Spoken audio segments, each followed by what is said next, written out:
Entonces ahora mi idea era hacer la investigación en todos los CENDIs. En ese tiempo, estoy hablando del 2008, 2009, solo habían 5 CENDIs, ahora ya hay más, y 6 CENDIs, de los cuales participaron 5, y uno de ellos porque la idea era como que sí tuvieran esa disposición para participar, entonces en esos términos fue planteado. Y entonces trabajé con los 3 CENDIs que están en la ciudad de Oaxaca, un CENDI en la ciudad de Tuxtepec y uno en Huajuapan de León. Y esos que están fuera, digamos, de la ciudad eran como los más nuevos en ese tiempo, ¿no? Los que recién empezaban a trabajar. Entonces, lo que yo trabajo es este asunto de la cultura, porque ya decíamos, bueno, si la discapacidad es la resultante de esa interacción negativa, ¿no? Del niño que tiene una limitación con su contexto, con los factores contextuales, pues un asunto importante que se había venido reportando en la literatura, cuando se empezó a hacer la evaluación de cómo nos había ido con estas décadas de la integración, se empezó a ver que si bien es cierto se había ganado en presencia física, no se había ganado tanto en aprovechamiento realmente de los niños en la escuela, ¿no? Entonces dice, sí, bueno, sí se tenía una integración física, pero se tenía a costa de una exclusión socioemocional muy fuerte y una exclusión sobre todo de curricular, ¿no? Y entonces yo creo que esa es una de las cosas que dieron pauta a decir, a ver, bueno, si estamos insistiendo que accedan al que es el currículum para todos, pues ¿qué está pasando?, ¿no? Y sobre todo en preescolar hay varias investigaciones que reportan que se decía, bueno, aunque el niño no realmente aprenda mucho, ¿no?, en el jardín de niños, pero hay que lograr una integración social, ¿no?, que el niño cuando menos vaya y se socialice, y muchas experiencias de integración se hicieron así, que vaya y se socialice. En donde se hizo investigación, se reportó que los niños no se socializaron, que los niños reportaban muchos sentimientos de soledad, muchos sentimientos de exclusión. Son los niños que no eran elegidos para los juegos, no eran elegidos para el trabajo en equipo, ¿no?, los menos elegidos al menos. Y entonces se empezó a ver que esta cuestión de estar en una escuela pues sí requiere, ¿no?, y desde esta perspectiva de la inclusión, no solamente que trabajemos con el niño y en tratar de hacer que el niño pues esté lo mejor posible, sino que hay que trabajar mucho con los entornos, ¿no? Y entonces esto de la cultura escolar es justo trabajar con los entornos, trabajar con las creencias, con los valores, con las normas que privan al interior de las escuelas, de los espacios educativos, y que de alguna manera se constituyen en barreras para que la persona pueda interactuar, pueda participar, pueda aprender en las escuelas, ¿no? Y entonces tiene que ver pues con todas estas actitudes discriminatorias y todas estas prácticas, ¿no?, que se generan en la escuela. Y entonces yo utilicé 2 instrumentos, uno que elaboré y que fue proceso de trabajo pues prácticamente del doctorado, ¿no?, porque ya ven que hay que, todos estos atabares de la construcción de instrumento, que fue finalmente este instrumento de cultura escolar inclusiva, y un instrumento que es el que comento que ya Silda Lobato había trabajado, que es de cultura escolar. Entonces, yo me planteo otra cosa más, me planteo que para hablar de cultura de las escuelas tenemos que trabajar con todos los que forman parte de la escuela, ¿no? Habitualmente, en la investigación que hice, cuando se hablaba de cultura escolar, se habla mucho de los maestros, de los directivos como líderes, ¿no?, que es un papel muy, muy relevante que juegan los directivos, pero no se hablaba de los demás. Y en los centros de desarrollo infantil, vamos a ver a continuación, pues resulta que un número importante del personal pues es el personal de apoyo, ¿no?, y tiene mucho que ver con estas prácticas de inclusión. Entonces dije yo, bueno, tienen que participar todos, todos, la secretaria, el intendente, todos los que forman parte del CENDI, y también los padres, ¿no? Entonces recuperé mucho este sentido de comunidad, este sentido de que para que podamos desarrollar prácticas inclusivas, a todos nos toca hacer algo, a todos, ¿no? No nada más a los maestros. Y cuando un alumno llega a la escuela, pues es un trabajo de todos, ¿no? No es un trabajo nada más del maestro, porque eso nos ha pasado en las experiencias de integración que tuvimos. Pues está en el grupo de quinto mientras el maestro está en quinto, pero si el maestro se va, se jubila, pues ahora hay que buscar otra escuela, porque hay que buscar otro maestro que sí quiera, que sí, ¿no? Y entonces es cuento de nunca acabar, ¿no? Entonces por eso ahora se ha dado mucho énfasis a este asunto de la cultura escolar. Bueno, y entonces vamos a ver cómo, en el trabajo que yo hice, casi el 70% era personal, que les digo, de apoyo, y solamente el 30% era personal que le consideran ellos como académico, que son los maestros, ¿no?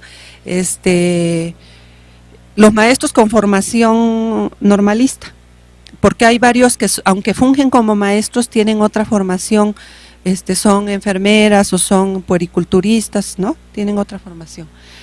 Y los CENDIs pues cuentan con psicólogo, cuentan con médico, cuentan con trabajador social, que eso a mí me parece muy, muy importante. Entonces ellos también estaban considerados en estos como de académico y el resto de apoyo.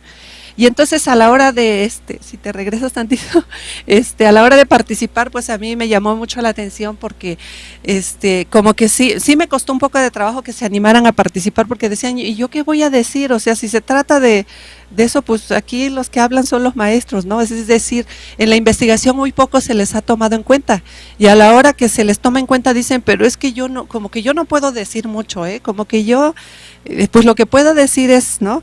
Y por ejemplo, las cocineras, que se vuelven un elemento muy importante a la hora de trabajar con la alimentación de los niños, ¿no? Porque hay niños, por ejemplo, que pues son alérgicos a algún alimento. Pues sí, las cocineras tienen que saber eso y tienen que ser sensibles para poder de alguna manera ofrecer otra alternativa a los niños, ¿no? Entonces no es de que aquí viene y a chaleco se tiene que comer lo que se hizo, ¿no? Y entonces explicarles el porqué y todas estas cosas. Bueno, entonces eso fue. Y una cosa que tiene que ver, que está muy ligada con esto que yo les decía, ¿no? Esta cuestión de la formación y de la formación para la atención temprana se ha descuidado muchísimo, y al menos eso ha sido reportado por la OECD. Hay un informe, hay informes también de la UNESCO, como para educación inicial pues están los menos formados, ¿no? Pero no solamente es eso, sino que también los programas de formación, pues poco hay ofertas para personal de la educación inicial, ¿no? Y entonces, y vamos a ver cómo cuando se habla de incentivos, ¿no?, para la formación, pues no son tomados en cuenta. Carrera magisterial, que en México es el sistema hasta ahorita, es el sistema de incentivos de formación y de trabajo de los maestros, no hay incentivos para el personal que…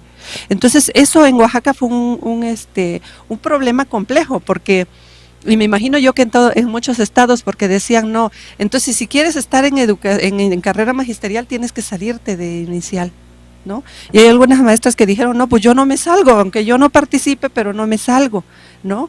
Y nosotros como intervención temprana en ese tiempo, pues sí hicimos un documento y bueno, varias cosas para que la SEP tomara en cuenta, pero no se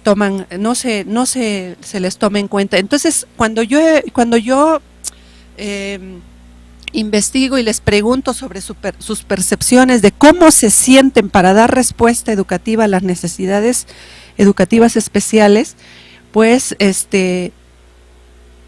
pues los que más se sienten como más así cómodos, digamos, y de decir, pues sí, más o menos creo que tengo los conocimientos y las habilidades, pues es el equipo técnico, ¿no? Que es el médico, la psicóloga, las maestras con formación de normalista, pero hasta eso vemos como las educadoras sí se perciben como con menos habilidades, con menos, y los de apoyo pues no se diga, ¿no? Menos todavía. Cuando pregunto yo si perciben ellos que en el centro el trabajo con los niños con discapacidad es una tarea de equipo, ¿no? Y eso me pareció fundamental, y desde la cultura escolar, por ejemplo, eso es un elemento muy fuerte. Eso que el personal de las escuelas trabaje por equipo, y yo me encontré con que en los CENDIs, o al menos en estos CENDIs, sí hay pues como en otras escuelas, ¿no? Que eso es un poco también las conclusiones, o sea, hay una serie de dificultades que imposibilitan el trabajo en equipo, ¿no? Y sobre todo algunas cuestiones muy burocráticas que pues sí pesan mucho. Otra pregunta era si ellos cuando llegaba algún niño con discapacidad o con una necesidad educativa especial, si establecían acuerdos con sus padres. Y vemos como en los profesionales pues hay muy poco acuerdo, a diferencia de los padres, que sí ellos perciben que sí se hace que sí se les toma en cuenta, ¿no? Y entonces yo decía, bueno, ¿por qué sucede esto? Y resulta que los profesionales como equipo se enteran muy poco de lo que el otro hace. Entonces el otro sí llama a los padres, toma el acuerdo, pero como maestro del niño, o como el psicólogo que lo mandaron a traer y le dijeron, pues hay que tomar acuerdos con estos papás, ¿no? Entonces por eso los padres sí se sienten tomados en cuenta, pero los profesionales entre ellos poco se dan cuenta de que eso se hace, ¿no? Otro punto importante que se valora en la cultura escolar es si se sienten como en confianza para plantear esas necesidades educativas de los niños, ¿no? Y entonces aquí vimos que sí hay coincidencia tanto los profesionales como los padres en que sí se siente ese nivel de confianza, y yo creo que tiene relación con que se ha reportado en otros estudios en que en el nivel de educación inicial todavía las exigencias en términos de aprendizaje, digamos, no son todavía tan marcadas como en preescolar o como ya en primaria, ¿no? Todavía hay cierto chance de que se diga, bueno, el niño tiene estas necesidades, está pasando por esta situación, está presentando este retraso, ¿no? Otra cosa importante que también está reportada en la investigación y que es justo una de las recomendaciones que hace UNESCO, hace UNICEF, es esto de que si los niños desde muy pequeños aprenden a incluir o excluir de sus juegos a sus compañeritos con discapacidad. Y fíjense cómo tanto los profesionales como los padres dicen que no, ¿no? Tenemos esa visión de que como son chiquitos, pues todavía no hay maldad en ellos, dicen, ¿no? Y entonces todavía, pero no, o sea, desde muy pequeños, los niños sí, ¿no? Y eso es una cuestión que se tiene que desarrollar, y por eso se recomienda, ¿no? Que a mayor convivencia y participación en juegos con niños con discapacidad, pues se aprende mejor a comprender la discapacidad y se aprende también a tener otra visión de la discapacidad, ¿no? Y eso poco se toma en cuenta y se dice, no, como son chiquitos ellos no, pero sí en las investigaciones que se han hecho, pues sí los excluyen, sí, mejor el que no juegue, ¿no? Y a mí me llamaba la atención porque también eso se da en el ámbito de la discapacidad, es decir, también, ¿no? Que yo les decía un poco cuando hablaba con los padres de niños o de jóvenes con discapacidad, también entre nosotros tenemos que trabajar eso, porque resulta que los que se sienten como que están mejor, ¿no? Los papás que sienten que su hijo está como mejor, dicen no, que no vaya con este otro niño porque eso está como peor y pues entonces va a aprender cosas ahí que no le convienen, ¿no? Bueno, en el cuestionario de Silda Lobato también, una de las cosas que se valora mucho es si hay un sentido en los espacios educativos de estar bien con los compañeros, de sentirse bien, ¿no? Como un factor que favorece estas prácticas de inclusión, ¿no? Y entonces vemos que en estos CENDIs sí hay una percepción de sentirse bien, al menos hay una percepción mayoritaria de que sí son espacios en donde se puede estar bien. El otro punto que se valora es si se sienten en libertad también de trabajar, ¿no? Y también ahí fue un punto muy importante porque en estos CENDIs sí hay una apreciación, una percepción de sentirse en libertad, ¿no? En libertad de programar, en libertad de organizar, en libertad de proponer, ¿no?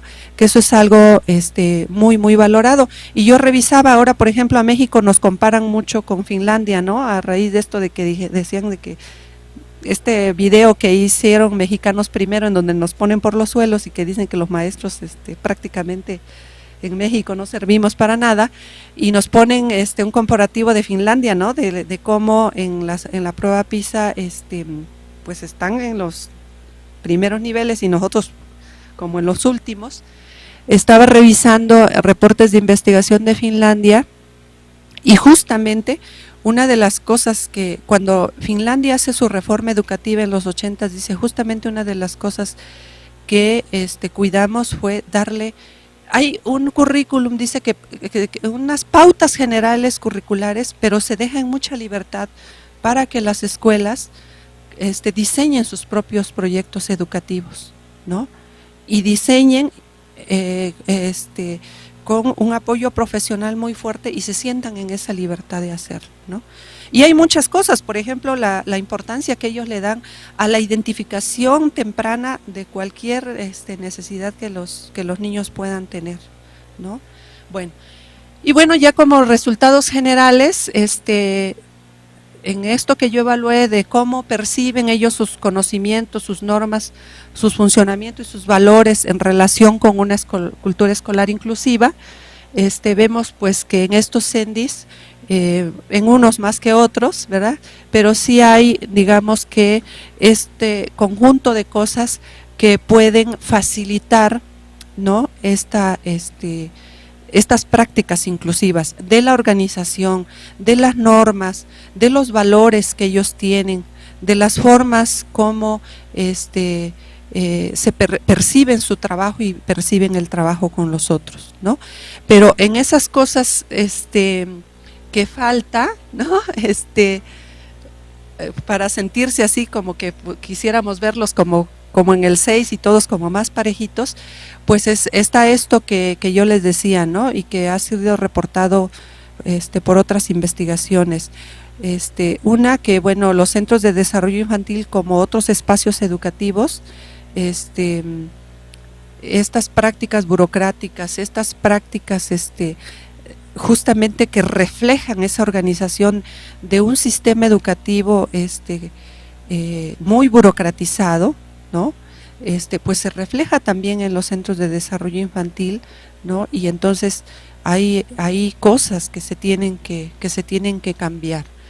El otro punto fundamental es esta cuestión de la formación de quienes están dedicando a la educación inicial, ¿no?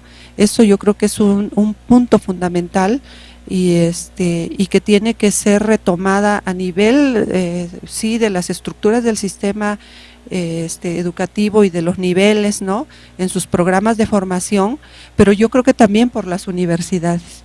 Una de las cosas que justamente hace la Universidad de Salamanca, donde yo estudié, fue la creación de un instituto que está exprofeso haciendo investigación y trabajo con la comunidad, ¿no? Vinculando a la universidad con la comunidad para este trabajo en relación con la atención a la discapacidad en el ámbito de lo social, de lo cultural, de lo educativo, ¿no? Ahí yo creo que en todas las ramas hay mucho trabajo que hacer, ¿no? Y pues este asunto de darle a la educación infantil, a la educación temprana, pues el lugar que le corresponde, ¿no? Que eso ya lo había dicho Alejandro Acosta, Robert Myers y los que me han antecedido, ¿no? Que tenemos que seguir promoviendo, que ahí está, yo creo que nuestra mejor inversión, ¿no? en la infancia en general, ¿no?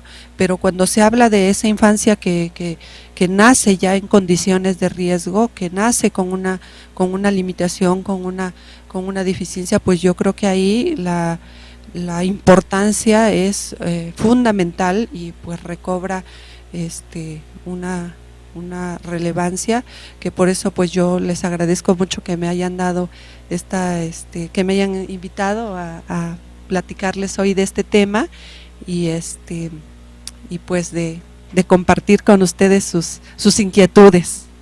Muchas gracias.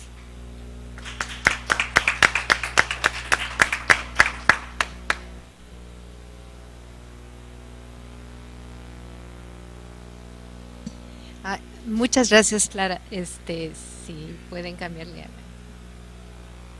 eso, sí, para que no nos sintamos tan desconectados.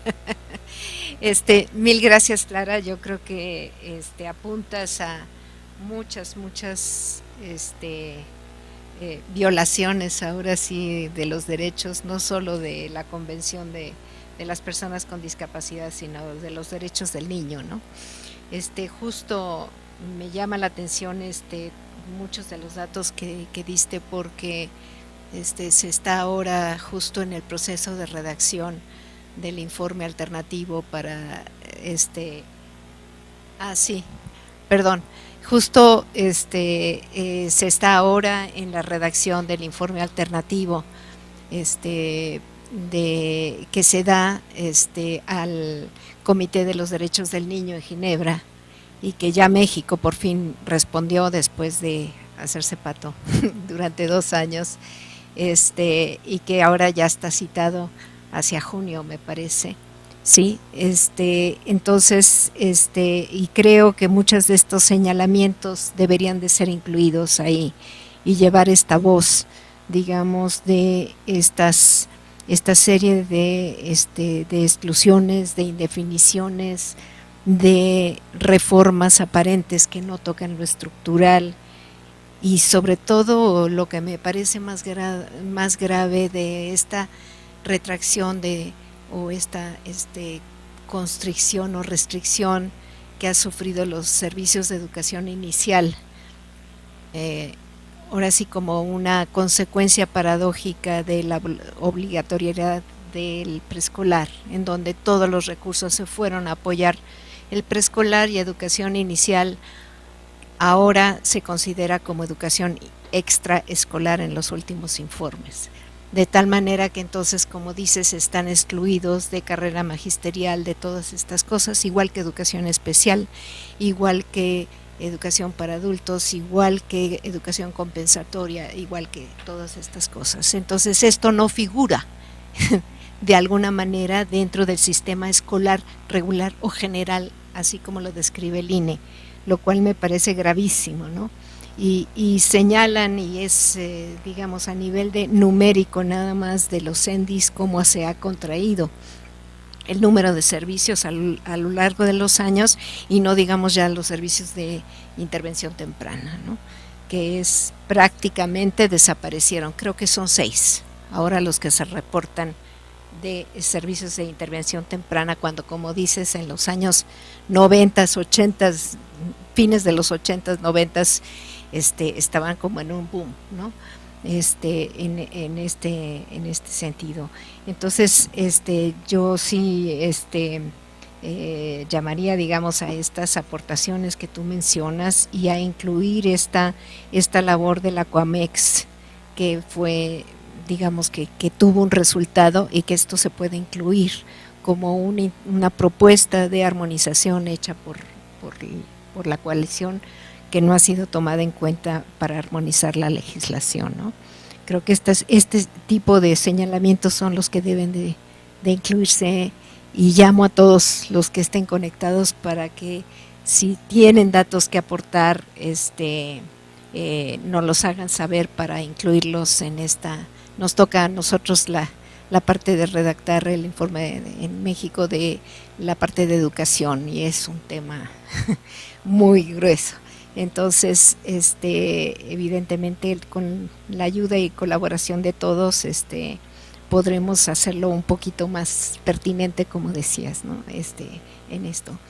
Entonces, bueno, yo creo que preguntas debe de haber muchas y comentarios, entonces damos la voz a Ana para que sea la portavoz de las otras voces.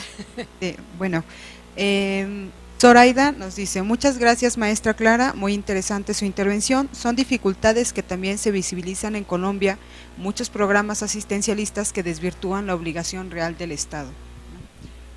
Elena, de la UDG, nos pregunta: ¿cuáles serían las condiciones previas y necesarias para llegar a la inclusión real de los niños con discapacidad? Es decir, las características de la maestra, el grupo, la escuela y los padres. Gloria nos dice: me siento bastante comprendida. Tuve la oportunidad de formar una unidad de apoyo para educación inicial en 1996. En la actualidad todavía funciona, pero ya con más orientación burocrática. Bueno, yo creo que hay una cosa muy importante. En mi estado se han hecho algunos foros para ver, bueno, cómo se plantea esto de la inclusión, qué hacemos, y también, bueno, me ha tocado participar en otros eventos a nivel nacional, y hay como una enorme preocupación de decir, bueno, hasta que las condiciones no estén dadas, pues no se puede hacer la inclusión o hacer realidad la inclusión. Yo les recomendaría que leyeran dos informes que tiene Inclusión Internacional, que es uno de los organismos que más ha trabajado, bueno, que estuvo trabajando muy fuerte cuando para la redacción del articulado de la convención, y que sigue haciendo cosas muy, muy importantes en ese sentido. Y uno de ellos tiene que ver con discapacidad y pobreza, ¿no? Es decir, cómo ese es un círculo, pues prácticamente ya como que todo mundo da por hecho, ¿no? Que pues la discapacidad es sinónimo de pobreza, y entonces ahí el factor tan importante que es la educación para este tema.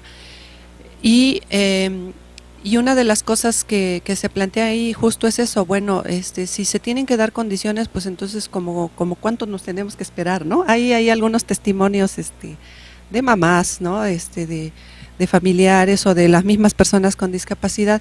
Entonces yo creo que a mí me gusta mucho, hay un experto en temas de inclusión que es Tony Wood, que hizo él un índice de inclusión, que es un instrumento que me gusta mucho porque hay dos versiones, una para el nivel de infantil y una para las escuelas primarias, en donde él habla justamente de estas tres dimensiones: de la cultura, de las prácticas y de las políticas de la escuela. Entonces, cómo hay muchas cosas que se pueden ir creando, y que un poco yo les comentaba con mi investigación, es decir, hay cosas, hay creencias, hay valores, hay formas de organización que favorecen la inclusión, ¿no? Entonces, la inclusión es cada vez que nosotros logramos que un niño participe, que un niño sienta que aprendió, que un niño que sienta que es tomado en cuenta, se está haciendo la inclusión, ¿no? Y entonces sí, claro, faltarán muchas cosas, faltarán programas, faltarán libros de texto, pero muchas cosas yo creo que también las podemos ir haciendo nosotros, porque nosotros mismos es un proceso que tenemos que ir construyendo, ¿no? Y por eso me gusta también ver a la inclusión como un camino, ¿no? En donde vamos muy alertas de esas prácticas discriminatorias y esas prácticas de exclusión, ¿no? Y cuando ponemos alertas, ya darnos cuenta de ello y ya ir haciendo algo porque eso no ocurra, es ir avanzando en la inclusión. Y claro que tenemos un sinnúmero de obstáculos, pero también yo creo que tenemos muchos recursos de organización, de valores, de recuperación de saberes que podemos ir trabajando.